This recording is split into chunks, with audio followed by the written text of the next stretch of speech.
Hello? Hello, Laurie. Hello, Lor- Marvin. Yes, this is Marvin. Nice to get to call you. Thank you. Appreciate your time too. Thank you. Okay, Laurie, where are you from? From Mandaluyong. From Mandaluyong. What do you do, Laurie?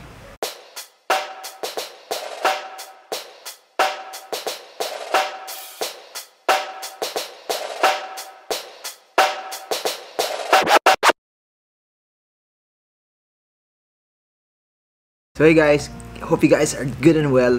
Marvin Germom still here in Manila. I'm starting a new segment where I'm gonna call you guys. I made a Facebook post asking for if you guys have any questions with regards to investing, the stock market, and everything else in between. What I'll do is I'll mix it up, no, instead of me just reading some of your posts. What I'll do, and I'm gonna try if this is something that you guys want as well. This is in celebration of my 100,000 likes, followers, subscribers in Facebook. It's a simple thank you, so we get to have a lot of interaction. So what I'll do is I'm gonna call people that have commented on some of the posts, and I'll let them ask their questions. It will be recorded. I'm gonna make a call. It will be recorded. It will be part of the vlog. And if you guys like this format, let's see how it will go. So I'll try to call Laurie Alcantara. No? Okay, just give me a few seconds. Let's try to call her. This is as live as it can be. One second.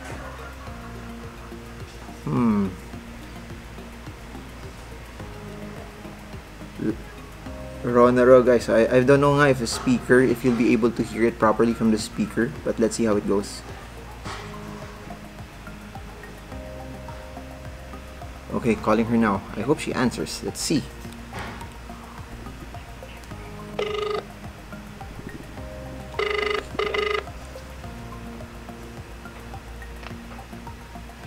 Hello? Hello, Laurie.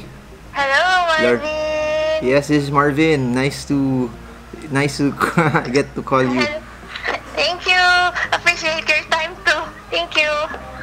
Okay, Laurie, where are you from? From Mandaluyong. From Mandaluyong. What do you do, Laurie? I'm an IT. IT professional. How long na doing IT? Matagal na. Okay. Pero newbie lang ako ngayon sa stocks. Okay. So when you say newbie, how long in the market? Sorry? How long have you been in the market na? How long have you been investing? Just a few months pa lang. Okay. Nag-umpisa pa lang talaga. Okay. Sige. What's your question? As relevant as it can be. Yung una kong tanong yung sa Facebook, yung sa SM and SMPH. With the recent demise of Tatang Henry, what do you think will happen To SM? To SM and SMPH? I think if you've been following the story of SM and SM Prime for so many years na, hindi naman na siya nagpapatakbo ng company. It's run by his children. Then Hansinga stepped down already.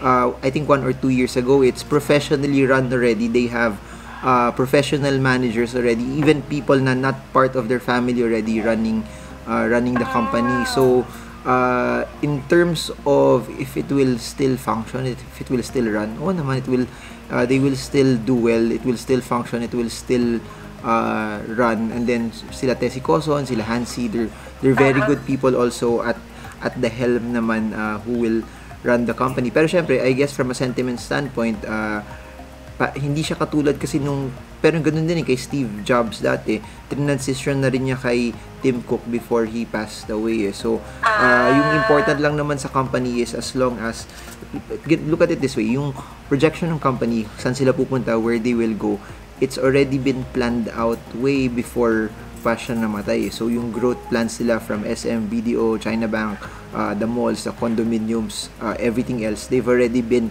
mapped out, and I don't think yung demise niya will deter any of their growth. So, from a growth standpoint, I don't think so. From a sentiment standpoint, baka there might be people na may, wala na si Henry C. It might be negative for them. But from a fundamental standpoint, wala naman. I don't think it should be an issue as well. Thank you for that. Yung sa, pwede mo magtanong about, since I'm new to investment, ano ba yung magandang percentage yung parang para ma-diversify yung sa kunwari stocks, yung mutual fund, UITF. It's I to get more info to give you the right answer, I need to ask more questions. How much are you investing right now currently sa market? Sa stock market? It's a small amount since I'm just starting. Okay lang. So, mga 50,000. Okay, pero do you have other investments pa? If VULs is considered investment, yes. Okay. Pero other than that, may UITF, may bangko ba na anything na... Yes, UITF also. Okay. In terms of UITF versus stocks, what's a larger proportion of your investments there? UITF right now. UITF. How big for UITF naman compared to it? I think sa UITF I have 70. Okay. Pero currently you have a stable job naman. You have you can put... Not really that stable. Paano not stable? Contracting. Pero not permanent. Meaning Not pwede ka regular. mawala anytime sa trabaho? Yes. But you have savings in the bank. Yes. Okay. Pero in terms of cash, yung cash mo dun sa fund mo, is it enough na kung mawalan ka na trabaho for 1 year? Yes, I have emergency fund. To cover you for 1 year. Yes. Ako, I suggest right now, if you have 50 and 70 in UITF, put as much. Tapos, what's your age na? Sorry, I cannot say. Age? Hindi pwede age? Hindi pwede. Yes. Pero 40s, 30s? Something like that. Not 20s. Not 20s. And ito na lang, how many years tingin mo bago ka mag-retire? I was planning 20 years from now. 20 years from now. O sige, since you have 20 years pa, what you can do is invest as much sa stock market and equities, since it's still a long way to go, you cannot retire from 50 and 70,000. I would be as aggressive as I can sa stocks. I would be aggressive as I can sa UITFs as well. Or another way to do it is put as much in both. Tapos tingin mo kung mas kumikita ka sa stocks, put more sa stocks. You will only know mga 2 or 3 years later para may benchmark ka. After 2 years, when you see that you are better in stocks, put more sa stocks. When you see you're better in UITF, put more sa UITF. Pero that's how you do it. You have to deploy as much as you can para maka-practice ka also. And then until it becomes to a point na you're very, very, very, very comfortable with either the stock market, or you're very, very comfortable with I don't know, with UITF. So the only time you go to UITF, if you see that going into the market by yourself, it's not as effective, or you're too busy to do it, that's when you go to UITF. But if you're earning more sa stock market, put more sa stocks. And then if you just want to diversify in a certain way, dun ka maglagay also sa UITF as well. Pero it's still too early to tell. Depende, how much do you spend a large amount per month ba? I actually haven't done that accounting Ayun, yet. you need to. I'm planning to list all my expenses. That's the starting point, kasi hindi mo malalaman how much you will need if you will retire if you don't know how much you're spending. Yes, Tapos you married with kids na, without kids? Single pa. Okay. Single pa. Ayun, Okay. it's easier to compute for retirement pag walang spouse or walang kids also, kasi you just have to compute for yourself. So it's not I guess as hard as what other people are doing, especially kung may 2-3 anak sila tapos they have 10-15 years left before they retire. You have 20 years, that's still a very, very, very, very, very long time frame. So ayun, I think that's a plus for you. That's your advantage compared to others. Pero my suggestion, if you can put as much as you can sa stocks, because syempre if sabi mo you're around 30s, 40s already, you have to play catch up already compared to other people who started earlier. And if you hard for me to answer pa how much you should put kasi I don't know how much you're spending, how much you're also making as well. So yun. Pero 20 years stocks, I would try to put as much as I can there. Okay. Yun. So parang tingnan ko yung kung ano yung paano ako sa UITF and then paano ako sa stocks. Then both will do well if you know what you're doing. Yung advantage mo lang sa stocks is if the market is down, you buy good stocks. Pwede siyang umakyat eh. Like for example, last year bagsak yung market. Pero if you bought a couple of stocks that were up, kita ka pa rin. Yun lang yung disadvantage ng buying the broad market, because if you buy the broad market, pag bumagsak yun, pati yung mutual funds kasama. So yun yung I think pros and cons of investing in the broad market. If the whole market is down, your funds are down. But if you're investing directly in stocks, if the broad market is down, you're very, very selective in the stocks that you buy, you can still earn and make money. So something like that. UITF is para din ba siyang stocks? Pag nag-up, ikunin ko yung money and then hindi na kasi pwede kasing yung fund managers yung nagbebenta para sa iyo. So when they sell, nagiging cash yun, tapos they buy again. Yun nga lang, they don't sell too fast also. Medyo it's based on what their objective is as well. So it gives you exposure to the stock market, but yung churns nun, yung buying and selling is not as fast naman. So something like that. ITF, matutulog ba yung money? Is it like that? Hindi naman sa matutulog, pero what's your definition of natutulog? Yung medyo matagal siya bago ko siya kunin. Hindi, you can sell it you can sell it anytime, pero yun nga lang, yung kung ano yung level of gain, depende yun kung anong acceptable para sa'yo. So it depends also. Okay. Kasi naglagay lang ako sa UITF before, but I didn't actually monitor it. But okay lang, it's too early pa naman at for UITF to be how do I put this? For UITF to be expensive, it has to be at scale, meaning you have to put a larger amount. So at 70,000, it really won't be a big it's a good start, pero parang you can't retire off 70,000 pesos also. Okay. Yes. So there, I would suggest that when you make it hit the millions already, both for stocks and UITF, that's where you will see already, is this significant enough already to help me start to retire. So maganda yun if you're doing good in your job, then you are investing in stocks and you have other investments. Pag sabay-sabay yun gumagalaw, parang it allows you already to move full throttle in all of your investments. So that's where it becomes amazing already. So there. Okay. Maybe if I'm already confident with this, I will shorten my plan to the 20 years. Okay yan. Possible naman. Yeah. I would know after a year maybe. Okay. Thank you, Lori. Sige. Thank you so much. Okay, bye-bye. Thank you. For your inputs, for your advice. Thank you. You're welcome. Bye-bye. Thank you for your time. Bye-bye. So there, that's our first call with Lori Alcantara. She's an IT professional from Mandaluyong City. So I'll try to make another call. Let's see how this works and how this goes.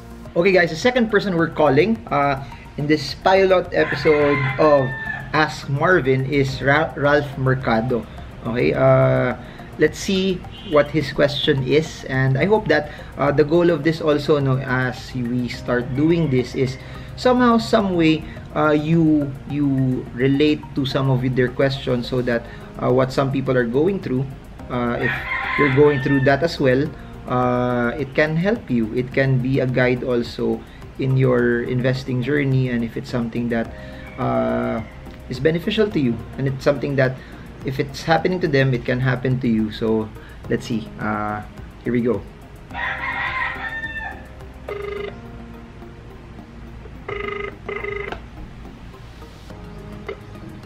Hi. Hello, Ralph Mercado. Yes. Yes, Ralph. This is Thank you. Yes, this is Marvin Germo. Hi, I'm so surprised you didn't just respond. You offered me a call. So Oh naman. So it's fun. No? I'm trying to do something where you ask questions and then you're on speaker now, and then I'm recording this. This will be part of my vlog. Kasi naisip ko, baka your question, another person is also parang going through that, asking that, and what they can learn from this. Parang it can also help them. So I hope whatever you ask, it can also help you, and then if others are listening, watching, it can also help them as well. So parang two birds with one stone. Taga saan ka, Ralph? I'm from Las Piñas. Las Piñas. Oy, Yes. anong part ng Las Piñas? Near South Mall. SM South Mall. Okay, what do you do, Ralph? I'm a regular, typical Filipino employee. Okay, what industry, what job? I work in the BPO industry. Okay. International offer. Sa Las Piñas din? Sa Las Piñas din? In BGC. BGC. Okay. How long have you been working? I've been working for almost 9 years, I guess. 9 years na. Okay, galing. So you're investing already, not yet investing, starting to invest?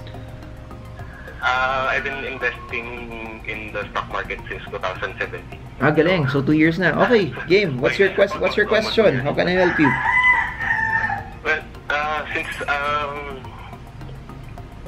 2017 kasi, I've been trying to spot the stocks that I wanted to gain. Okay. So, and takot kasi ako mag-risk. Ayaw ko bumili ng mga stocks other than those well-known stocks like Ayala, all those index stocks. But since working ako and feeling ko wala rin ako time bantayan yung mga stocks na yun. So, takot akong bumili ng ibang stocks. Okay. And since tinitingnan ko rin naman siya araw-araw kahit busy ako, why not start stock trading? Okay. So, feeling ko kasi kaya ko mag-gain since feeling ko kaya ko naman mag-aral. I just wanted to get your advice on how to get started, or do I attend seminars, or do I buy your book, or any advice lang para okay. To answer your first question, number one, if you really want to parang buy good stocks, I don't really base it on if it's big or small. I base it on the fundamentals. For me, the fundamentals is more important than anything else. There's certain parameters that you need to use, you need to look at depending on what your style is as an investor. I give this example all the time in all of the seminars.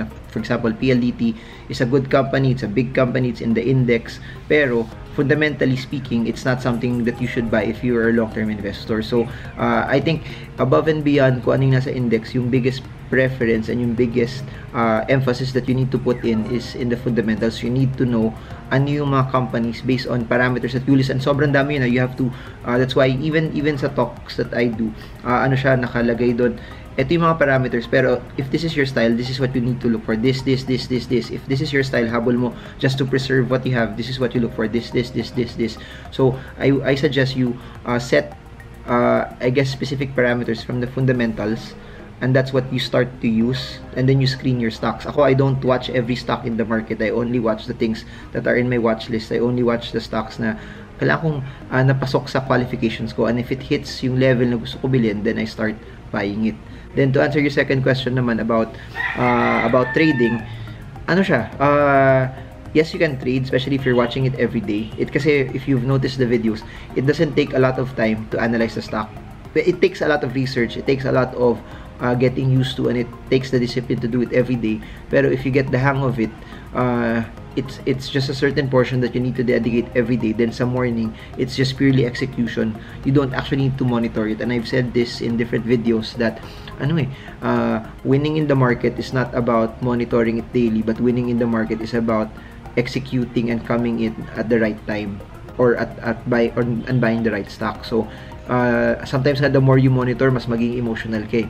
What I always tell people is monitor less, study more, execute more. So just to syempre I would like it if you'd get the books or attend the seminars. That's amazing. Pero if you don't have the time for that, just study technicals and fundamentals. Try to research it in anywhere, and yun yung pwede mong gamitin if you want to trade large emphasis on technical analysis, large emphasis on timing, large emphasis on knowing that, for example, ngayon, di ba, up yung market, di ba? O, up yung market. So, since up yung market, yung nagiging fear naman dyan ng tao is, up yung stocks ko, napapabenta sila kagad. And yung tulong sa akin ng technicals is, up yung market, I shouldn't sell too quick kasi yun yung trade-off eh. Pag bagsak yung market, people sell too slow and bumabagsak na siya, yung gains nila, yung losses nila lumalaki. Pag akyat naman ng market, they sell too fast. Yun yung natutulong ng technicals. It tells you, pag mali ka, you get out, you have your losses. Technicals does not excuse you from losses, pero pag mali ka, yung advantage na pag mali ka, your losses are smaller. Pag tama ka, you don't sell too quickly and then you get to maximize your gain. So, if there's two things, if you want to be good as an investor, focus a lot on fundamentals. If you want to be good as a position trader, focus on fundamentals and technicals. If you want to be good as a quick trader, focus on purely technicals naman. Technicals, I see. Medyo agree kasi so far wala naman akong mistakes.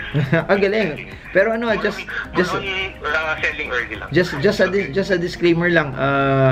You will have mistakes later on, and ako suggestion ko, better make the mistakes now while you're starting, and better make the mistakes now habang nagbe-build ka ng capital, kasi problem later on, kunyari if you're starting with for example, how much did you start with? Just 5K. Okay, so 5K. For example, 5K, tapos wala kang mistake, naging 500,000 siya, naging 1 million. Tapos sa 1 million, that's where you make a mistake. Mas masakit yun, mas malaki yun. So, better make the mistakes early para ma-tune mo na yung strategy mo.